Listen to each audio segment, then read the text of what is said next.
Next we are doing some practical problems on scope और types of supply. तो भी हमने देखा लास्ट लेक्चर्स में हमने कई तरह की सप्लाई डिस्कस की। Supply for consideration, supply without consideration, green supply, composite and mix supply. अब देखते हैं उनके कुछ कंबाइंड क्वेश्चन हैं practical problem. So number one is our adjustment. So ABC, so Motors Limited engages Asian Cars Limited as an agent to sell cars on its behalf. तो ABC motor है उसने एक एजेंट अपॉइंट किया है Asian cars limited as an agent to sell cars on its behalf. तो for the purpose ABC Motors has supplied 20 cars to the showroom of Asian car located in Haryana. तो B का transaction qualify है supply of goods से। तो ABC motor जो है वो principal है, एशियन कार उसकी एजेंट है। ठीक है, तो क्या वो अब सप्लाई मानी जाएगी? तो एज पर शेड्यूल 1 हमने किया था, get supply of cars by ABC motor limited principal to Asian cars agent will qualify as supply if it transaction between principal and agent. Yes, एक सप्लाई मानी जाएगी आपकी। तो प्रॉब्लम नंबर सेकंड,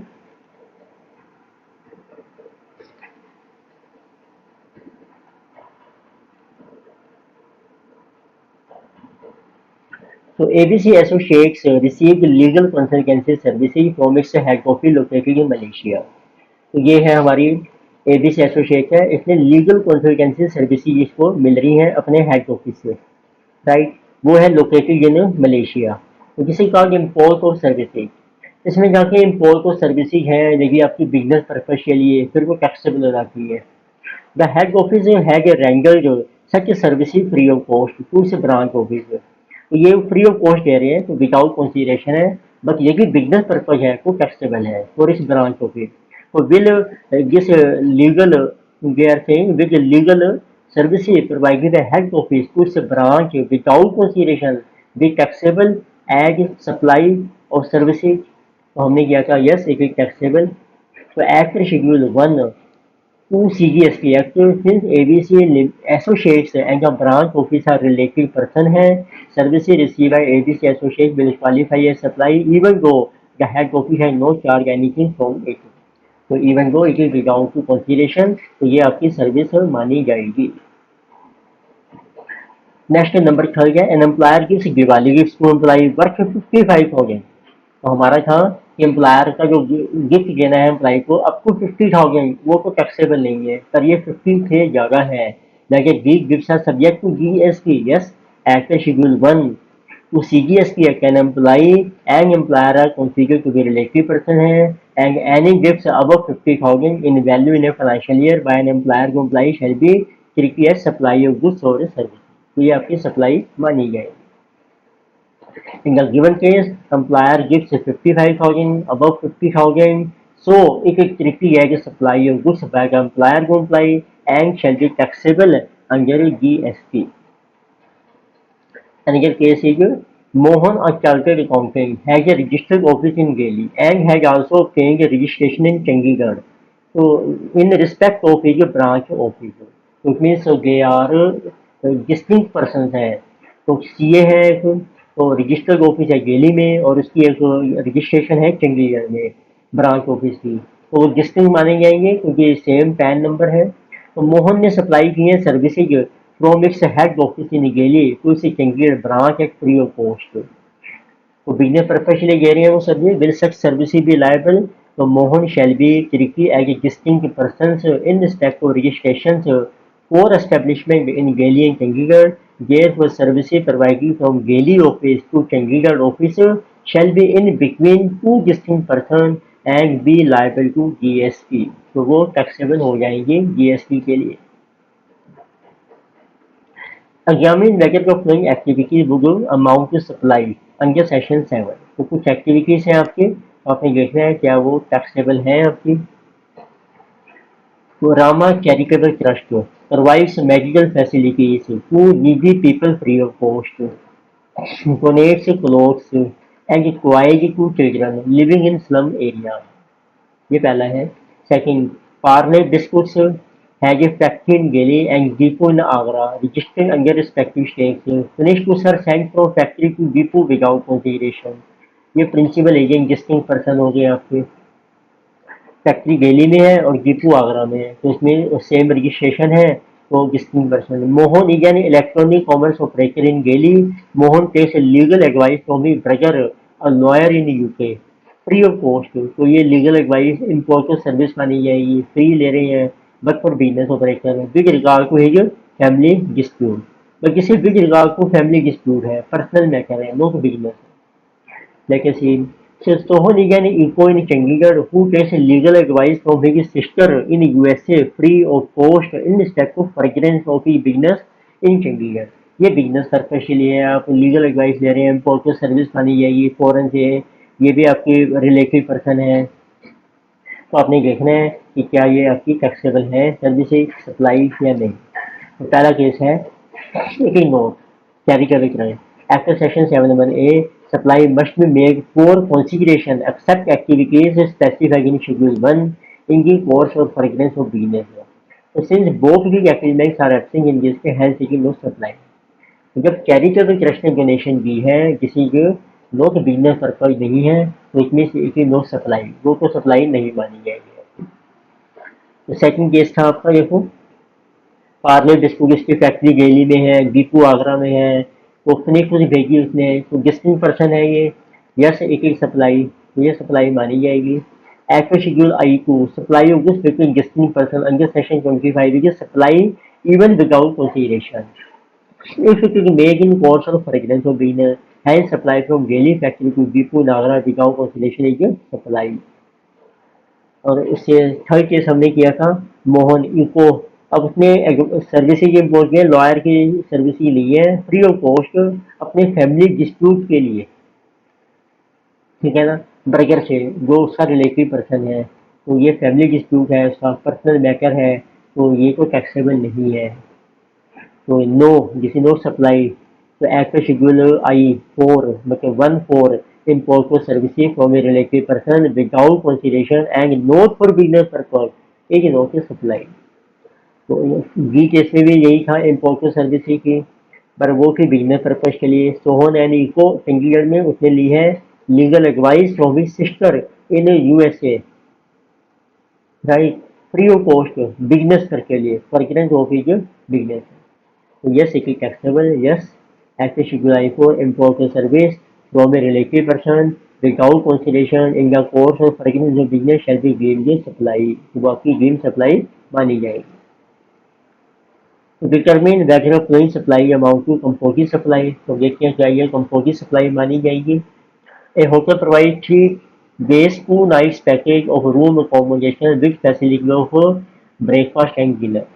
ब्रेकफास्ट भी मिलेगा, डिनर भी है और रूम अकोमोडेशन है। सिंस सप्लाई में breakfast and dinner with accommodation in hotel are naturally bundled है, एक कंपोजिट सप्लाई, ये को कंपोजिट है क्योंकि नेचुरली है। A bathing soap company has offered a scheme of free hair shampoo along with soap। Soap के साथ आपको फ्री हेयर शैम्पू मिलेगा, पर वो सोप और हेयर शैम्पू को अलग अलग भी सेल कर सकते हैं। तो since supply of hair shampoo and बाकी soap are not naturally bundled नहीं है, such supply not composite but it is a mixed supply मानी जाएगी। तो another case is problem 7।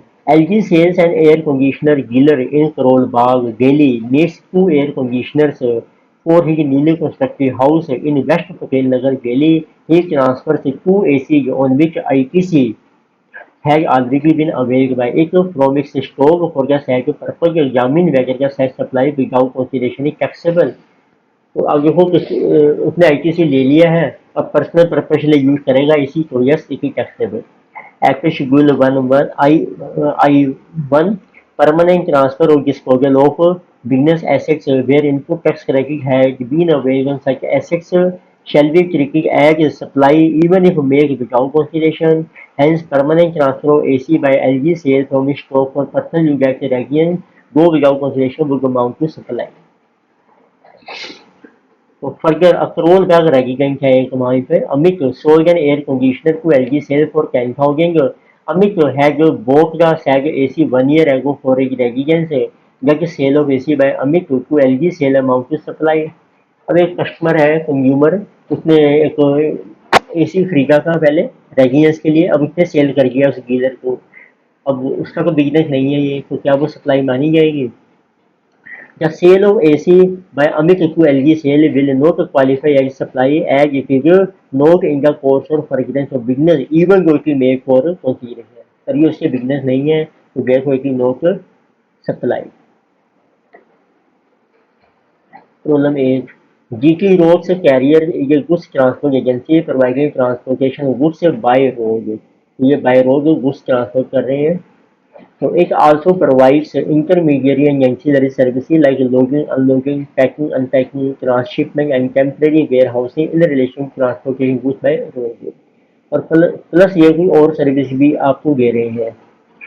So analyze whether such services are to be treated as part of GTS services being a composite supply or as a separate supply। तो आपने देखना है कि ये composite supply है या सेपरेट है। Composite supply means supply consisting of two or more supply which are naturally bundled in the ordinary course of business, one of which is principal supply। But in case of GTA involved in transportation of goods, if charges for intermediary and ancillary services are included in the invoice issued by the GTA, such a service would form part of GTA service being a composite supply। लेकिन आपने price को combine कर दिया सारा कुछ, transport के साथ साथ loading, unloading, packing, transshipment, temporary warehousing सबका एक ही प्राइस ले रहे हो, फिर तो वो बन गई कंपोजिट सप्लाई है आपकी। But if incidental and ancillary services are provided separate services and charge के separately आप charge कर रहे हो, whether in same invoice और separate invoices में they shall be treated as separate supply, फिर वो आपकी मिक्स सप्लाई मानी जाएगी। 9. A professional coaching institute gets its training material printed from a printing press। कोई कोचिंग इंस्टीट्यूट है, ये अपना मटेरियल प्रिंट करवा रही है प्रिंटिंग प्रेस से। The content of the material is provided by the training institute who owns the usage rights of the same while the physical units including paper used for printing belong to the printer. तो जो content है वो हम दे रहे हैं, paper जो है वो प्रिंटर दे रहे हैं। Certain various supply of training material by the printing press constitute supply of goods और सर्विसेज। तो प्रिंटिंग प्रेस तो सिर्फ प्रिंटिंग का काम करके दे रही है पेपर के साथ। या supply of books printing with content supply में receiving to such printing goods, ये जो कंपोजिट सप्लाई मानी जाएगी। And in case of printing of books where content is supply by the publisher और the person having usage rights by the paper used for printing belong to the printer. Supply of printing of content supplied by the receiving supply is the principal supply है and therefore such supply वो constitute supply है service. तो इसका मतलब है वो content है वो प्रिंसिपल सप्लाई है। अब जो आपको पेपर मिल रहा है, प्रिंटिंग हो रही है, वो समझो आपकी एंसिलरी सर्विस मानी जाएगी। Problem 10, examine whether the activity of import or service है in following independent cases with amount to supply, या सप्लाई मानी जाएगी। देखो इम्पोर्ट और सर्विसिंग में मेन होता है एक तो यदि फोर कॉन्सिडरेशन है फिर तो टैक्सेबल है, विदाउट कॉन्सिडरेशन है और यदि बिजनेस पर्पज के लिए है विदाउट कॉन्सिडरेशन फिर टैक्सेबल है, पर्सनल पर्पज है तो नहीं टैक्सेबल नहीं है, सप्लाई नहीं मानी जाएगी। अब देखो पहला, Miss Puja receive vastu consultancy services for her residence located in Delhi, ये है personal purpose. From Mister Vikas of Sydney, ठीक है विकास है सिडनी का। The amount pay for the services Australian dollar, ये तो हमने अमाउंट पे किया है, ये तो है आपकी फॉर कंसीडरेशन, तो ये तो टैक्सेबल है, सप्लाई है, ठीक है, चाहे बिजनेस पर्पज है चाहे पर्सनल है इसमें। फिर है Miss Puja receive vastu consultancy services for her residence, ये पर्सनल है, located at Delhi from her brother mister Vikas of Sydney. अब उसने बर्गर से ली है अपनी, पर्सनल है, रिलेटिव पर्सन है। Amount pay for the self servicing nil free है, पर्सनल पर्पज है तो ये टैक्सेबल नहीं है। थर्ड के Miss Puja receive vastu consultancy services for her business located है, अब उसने बिजनेस ले ली है from her brother mister Vikas of Sydney, amount की नील, अब ये टैक्सेबल है क्योंकि बिजनेस पर्पज है, ये पर्सनल है तो टैक्सेबल नहीं है, ये नील माना जाएगा। ये कंसीडरेशन था, ये भी टैक्सेबल है। तो देखो पहला कि act section 7(1)(b) imported services for is taxable supply that not in the course of business Just imported service जो है for consideration जो है is taxable. Act section 7 से read with schedule I4 imported services without consideration and not in the course or frequency of business shall not amount to supply. Yes, import को vastu consultancy service for her residence from her brother without consideration is not supply. हर case में act section 7 से read with schedule 1 for imported services without consideration but in course of fragment business shall amount to supply, ये supply मानी जाएगी. Just import of vastu consultancy services for her business located at Delhi from her brother mister Vikas Signi without consideration is supply. Next we have roll number 11. Raja sells air conditioner dealer in Delhi needs 4 air conditioners for a newly constructed house in Rohini Enclave, Delhi. Therefore, he transfers 4 ACs on which ITC has already been availed by it from its stock for the said purpose. तो कोई air conditioner का dealer है, उसने 4 air conditioner अपने house की construction की है, वहाँ पर इंस्टॉल किए हैं पर्सनल पर्पज के लिए. तो क्या ये, और उसने पहले आईटीसी भी अवेल कर लिया है, तो क्या ये सप्लाई मानी जाएगी? यस, हमने क्या कहा, ये सप्लाई मानी जाएगी. तो act section 7 read with para 1 of schedule 1 of CGST act a permanent transfer or disposal of business asset wherein to tax regime has been availed on such assets is to be treated supply even if made without consideration. ठीक है, क्या वो without consideration भी है तो भी supply है. Second case we are saying forget a Rohini agent. तो एक रोहिणी में कोई पर्सन देखा है Vikram approach the Raja sales he sold an AC to Raja sale for 5000. Vikram had bought the said AC 6 months before for his residence. तो विक्रम ने अपना रेजिडेंस के लिए एक एसी खरीदा था, वो उसने सेल कर दिया राजा सेल्स को, मतलब डीलर को. क्या कि sale of AC by Vikram to Raja sale amount की सप्लाई, क्या सप्लाई मानी जाएगी? बट किसी नो इनका कॉल फॉर बिजनेस, विक्रम का बिजनेस नहीं है ये, तो किसी नो का सप्लाई. देखते हैं आंसर इसका. तो हैंस पहले का आंसर बता रहे हैं permanent transfer of AC by Raja sale from stock on which ITC action made for person use at go without consideration is amount to supply. Second case में sale of AC by Vikram to Raja sale will not qualify as supply although it is made for consideration because it is not in the course or fragrance of business. क्योंकि ये business के लिए नहीं है आपका, इसलिए ये आपकी सप्लाई नहीं मानी जाएगी. तो राइट, ये हमारा था, डिस्कस किया हमने सारा स्कोप और types of supply with example.